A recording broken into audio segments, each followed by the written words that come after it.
Alright, let's get started. So today, just a preliminary thing, trying to get our project started with MPLAB. So we'll go through the steps of getting a new project. We're going to do this without hooking up the PIC10F200. So we'll do a separate video in which we do that so that you can use your Pickit, and we'll go through how to wire that together.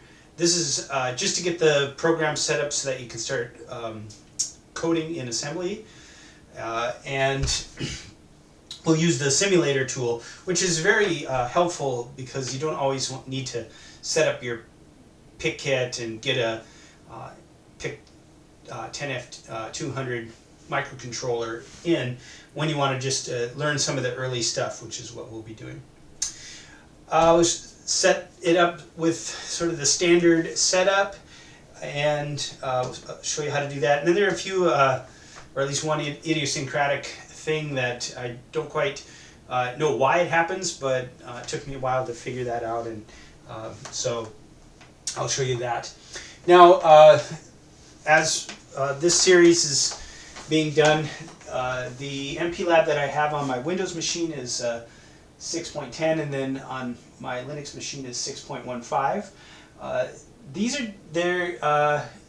They've changed enough now that some of those great old YouTube videos on using MPLAB X and coding, although they're super helpful, there's still things that have changed, and then you have to, the program doesn't run or other things. So I know if you're watching this close to these versions, hopefully they work. I haven't noticed any difference between the 6 and the 610 and the 615, but if you're way down the road, if this is many years from now, it could be the case that things have changed a little bit and you might have to track down something that's different. I know I had to do that when I was learning off of older videos.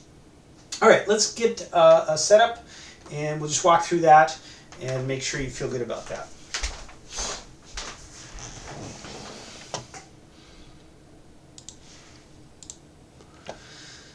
Alright, so here we are with the a blank MPLAB.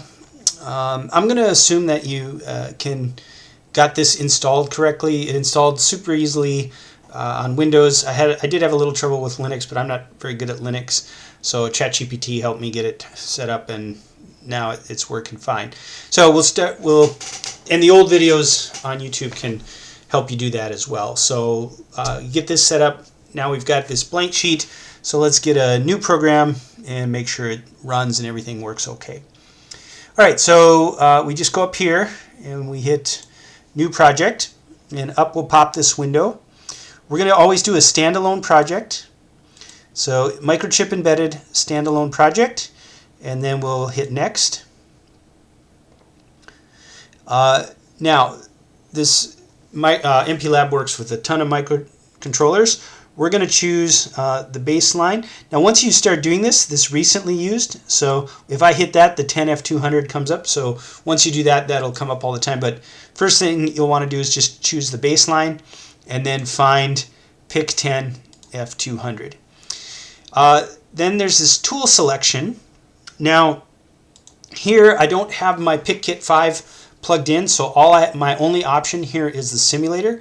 Now here's something that I didn't know right away, and I didn't realize my Pickit wasn't plugged in correctly, so I hit show all, and then you can choose Pickit 5 and it looks like it's working just fine, but then when you try to run it, it can't talk to the Pickit 5. So what you do need to see here is do not click the show all, because that will indicate whether you've got your Pickit hooked up correctly. So we don't have it hooked up, so there is no Pickit available. So even though this shows all the tools that you could possibly use, none of these are going to work because they're not hooked up or hooked up correctly. So we unclick that and just hit simulator. Then we hit Next. Now we're going to want to do some debugging, so it's good to choose a debugger, and there's only one option here on mine. I think that's probably going to be the case for yours. Then we hit Next. Now this is the Pickit. The MPLAB is really shifting more towards coding in C, and none of this series that I'm going through, at least this first series, is going to work with C at all. I'm focusing my attention on assembly. So it used to be very natural to choose the assembler as the compiler, but they still have that, so you would choose this one. So you do not choose the XC8, you choose the PIC AS. Oh, why is it not working? There it is. Okay, so this is what we choose, and then we'll hit next.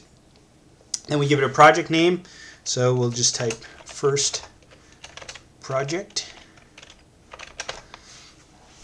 And this .x means that's the projects. It'll be in your MPLAB folder, whatever you set that up as. And then you'll just hit finish. Okay, and then this will populate.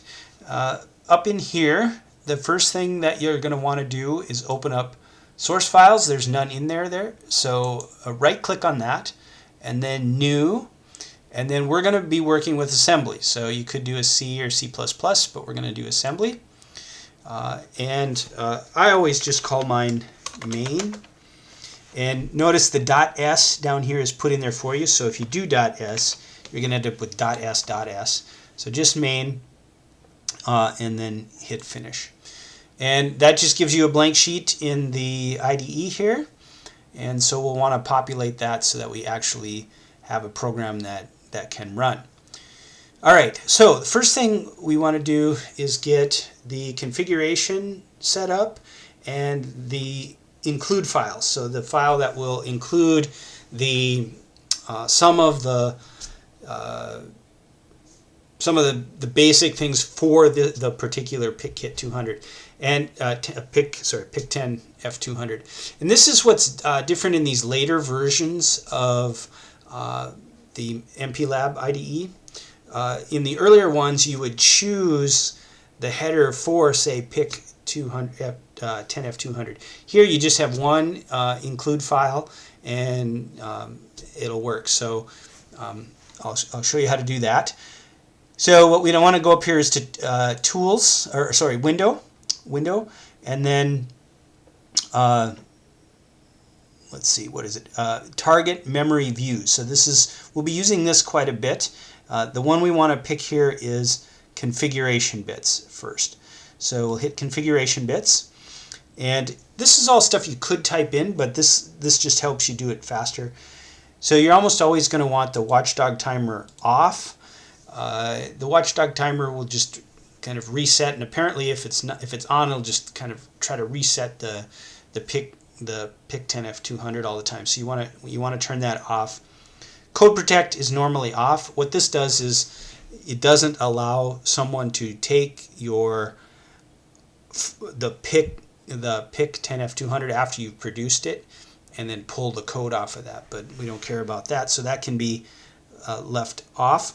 And then this master clear, we're going to want to use GP3 as an input pin, so we're going to want to turn that off. Now we will see that doesn't automatically make that an input pin, but we'll save that for a different video when we set things up like that. All right, so then what we can do is we can generate source code, and now we can copy this all. And so you just highlight and copy, and then you just go up here and copy. And you see here that this is stuff that you would have typed anyway. This is turning off the watchdog timer and the code protect and so on. So this all stuff comes in before the main program. And then here's the include file, just xc.inc. So it must just pull what it needs for the PIC10F200 because it doesn't need a massive amount of memory, even though it has all the microcontrollers that you're not even using. So apparently it just I guess I don't know for sure, but it's all you need here. So now we do need to have a little bit more, and just so you don't have to watch me type here, I'm gonna just copy this in. And so this is stuff before we start our main program, and then it's also the last line. And so we're always going to have this stuff here. And honestly, I'm not even quite sure what it all does. The reset vector is where it starts the program counter to look, and then I know you got to always end with the reset vector, even though we're always going to be writing our code that never actually gets to this line. All right, so this is before we even have main here. So now what we'll do is we'll start to bring in our main, like the main part of our program. So that we'll start that with main, and we're not going to put anything here for now. We're going to use one of the instructions, which is no op, or no operation. And so we'll just put a couple of those in here. This will be populated with the boilerplate from our website that we're always going to use, and it will help establish what the pins are. Are they going to be input pins, output pins? So it'll be setting up the tris and other things, and we'll go through that in a different video. So we'll just leave this as a spaceholder here with these two no operations. Then I like to have main loop. So this is what we'll always come back to. So we're going to put the stuff we just want to have happen once here, and then you always want to loop your program, because if you've got once you flash it to the PIC10F200, you don't want it to just run once and stop. You always want it to be awake. So there's always going to be this loop, and sometimes you want some things that you don't want it to have to rewrite each time. And so that we're going to put right up in here, and then the main loop that the PIC10F200 is going to be running when it's on is going to be in here in main loop. So let's just put a few. Let's go no op, and then let's we haven't talked a lot about the assembly language here, but let's just do something here. Let's move a literal to the working register, and we'll just use the decimal number 5. So a change in the later versions of MPLAB is that it defaults to base 10. So a number it'll take as base 10, and it used to be, I think, hex, and so you had to specify with a D or something that you were in a decimal or base 10. But this will always do that. If we want to put a little comment, so comments are semicolon, and so we could say like base 10.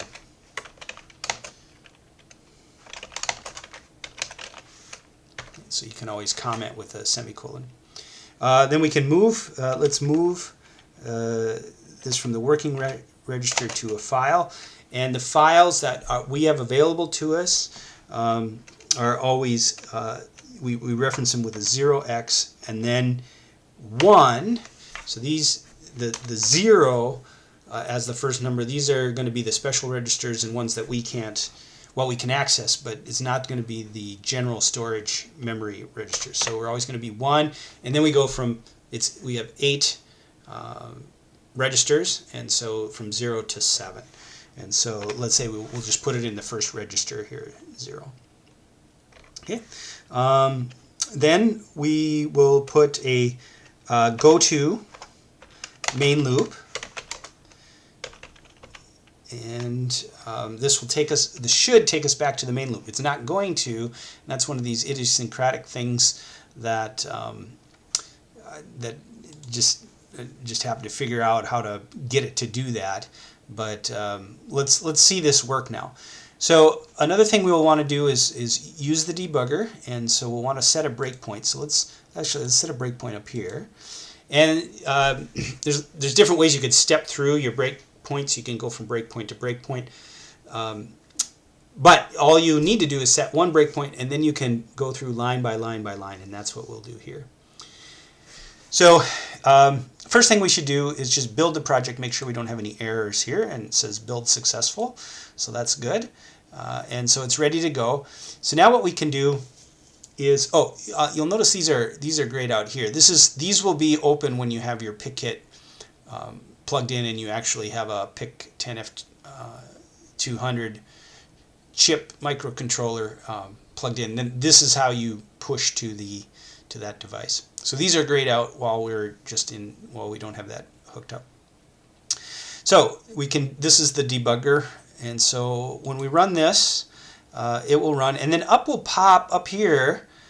We see this, and this is something that didn't do it on when I installed this on Linux. So if you're not seeing this, it took me a while. I was like, where the heck is the debugger stuff? If you just go over here somewhere and then right click, you can put on and take off these things that go up here. So it may be that your installation won't pop these up here, but this one does automatically. And then you can always just add that, but that's by going over here and right clicking. Okay, so we've now run the program. The program is running. It's currently running, and so this is how we would stop it. But we want it to run, and we've stopped here at this breakpoint. So this first one will step us one by one through this. So let's watch what happens here. So we can go back and use window and then target memory views. Let's look at the file registers, and let's look at the special registers. Now, this file register, I like to go down here and change this to symbol. Now, the nice thing about hex is that you can see these all at once. It's all in hexadecimal. But if you go here to symbol, it's a little more spelled out. So again, back here, none of these are specified as to what they are. Here, kind of nicely, it'll have the the GPIO register, the status register, and so on. It does not have the other special registers. There's over here. So these are what's showing up here. It's what we saw here. And then we have the special registers that don't even have this accessible address, and that's going to be the TRIS-IO, which is what you use to set if the pin is going to be input or output. And then the working register, which is you always have to put something to the working register and then use that to put that somewhere else. You can never take something from one memory register and act on it with another memory register. So like addition or subtraction, you're always subtracting what's in the working register from the memory. So you have to load into the working register and then subtract. So that working register is always being used and you're using it, but it doesn't have this address of 0, 1 through 6 or 10 through 7. So so I like to have these open and just watch them, these two things. Now here we're going to want to scroll down and go a little lower. So let's first start here and let's just step through. So we step through, no operation. Here we are here, no operation. We're going to now enter the main loop. This is not actually a line, so it's not a line in the program. So it just jumps right to here. Now we're going to move, let's see, so I think we go here. There's still no change in the working register until this executes. So this stops, when it stops before the execution. So then we step through, and now it has moved this. So this is just moving the number 10 into the working register. And so here we see this. So in hexadecimal, it's still, of course, 5. And then here's 5 in binary. And then here is it in decimal. And we will use characters. So this is the ASCII character. Although I think if it doesn't actually correspond to an ASCII character, it just writes it as a period. So we see all these periods here, but the ones that actually do correspond to a character will show up as a character here. So that's another data type here. And of course, it's all encoded in binary, but depending on how you're thinking about it, it might be easier to think about it as a decimal, it might be easier to think about it as a character. Okay, so now let's look at the file registers. Still, nothing, all cleared, and I think that's how it starts. So it just flushes the registers. I guess if you want to be really careful, you might want to deliberately set all your registers to 0, but I think that does that automatically. So let's step through this now. This is going to move what's in the working register to the file register 10. So all the other ones should stay, but this one should change. and it does. And notice here it changes red. So if there's any been a change from one line to another, it will show up as red in these here. Now let's see what happens when we hit this. This should bring us back to here, right? It should go to here, but we step through and we end up here, and that's not what we want.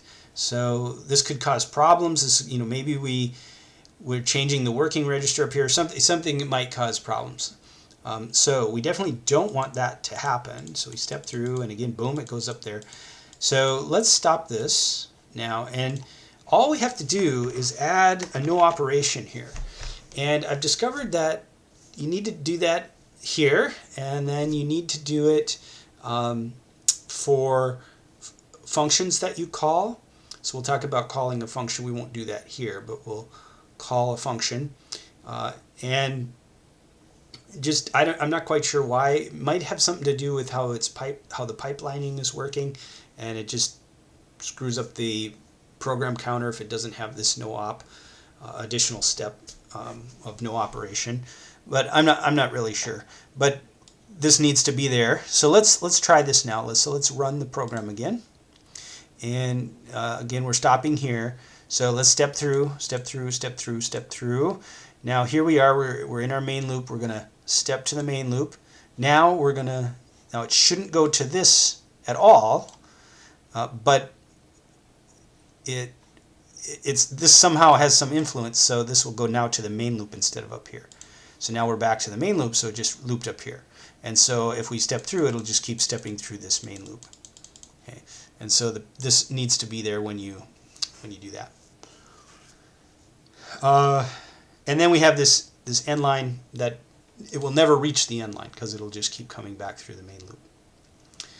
All right, so I think that's it for this video. Hopefully you can get yours up and running. Try to do a little bit of manipulation of the working register and the file registers. See if you can write to all the file registers and maybe even dig into a little bit of the instruction set and see if you can read something from a register back into the working register. And if you want to try to do some addition or things like that, you certainly could do that as well. We'll talk about that though in other videos.